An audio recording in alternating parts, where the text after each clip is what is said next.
Want to make a pro level starting house that looks like this and not like this?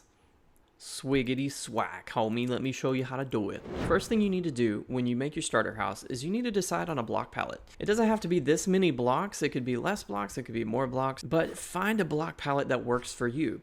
Here's some other examples of block palettes. Maybe you want to use some spruce wood and some stone bricks. Maybe you want to go with some more darker woods or some sandstone in your builds. So when building your starter house, build by layers. So I'll start with the first layer. As you can see, I laid down some cobblestone, and then I started looking at this cobblestone and thinking, I don't really like it. And you need to give yourself liberty to do this. If you don't like something that you do, you always have the freedom to change it. This is Minecraft after all, so it's your world. You can do what you want to do with it. Instead, I'm just going to go ahead and lay down the birch wood all the way around. When you build your walls, you also want to take into account the windows and where you'd like those to be. Instead of making the beam, this little beam right here that holds up the doors with just regular planks like this, I'm going to put in some birch stairs upside down. This gives some depth to your build that makes it feel less blocky. It gives it more detail and it makes it look less like just a flat wall and more like a finished build. Another tip, if you put your doors on the inside of the block rather than the outside of the block, again, that gives more depth to your build. So we're going to go with a simple oak floor, and instead of using full oak blocks, we are going to make some half slabs. This is a very resourceful way to put down a floor. This will allow you to save some wood and save some time on collecting wood. And now to do the roof. When you make your roof, you want to kind of give some sort of texture difference going from your main structure part to the roof. My suggestion would be to make your roof not the same type of material as the walls. So we're going to make our roof in this classic type of triangular design. Another way that you could do it, you could always use slabs as well to kind of give a shorter type look. This is going to be a fairly tall roof, but I think it'll look nice once we have it on. And just like in creating the main structure of the house, you want to lay out the structure of the roof before you start filling in the entire roof. All right, I think I'm happy with that. That's a nice little roof design there. So we're just going to go ahead and replicate it all the way down.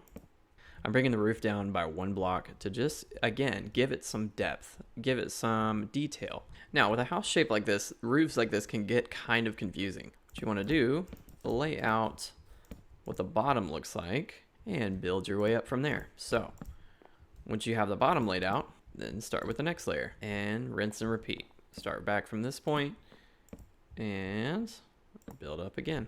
Whenever you get to this point, there's potential for this to happen. You can see I had this kind of structure laid out and then it didn't quite line up. We're gonna go ahead and flatten this out a little bit. So we're gonna lay in the slabs right here. And if we take a gander now, that looks much nicer. I also realized I did not put the lip on this part too, so that might be another reason why it looks kind of weird. When you do these lips like this, if you do a stair upside down underneath each one of these upright stairs, it gives more structure to the roof itself. Bingo, bango. You know what? Let's go ahead and just add some, no.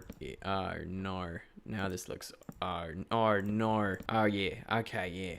Yeah, for sure. Right, okay. Nope, still looks stupid. Okay, that definitely looks much better with the flatter top at the top. That's a mouthful. All right, so now that we have this wall in here, I'm looking at this wall and thinking, this log right here seems kind of out of place. We're gonna change it because we can.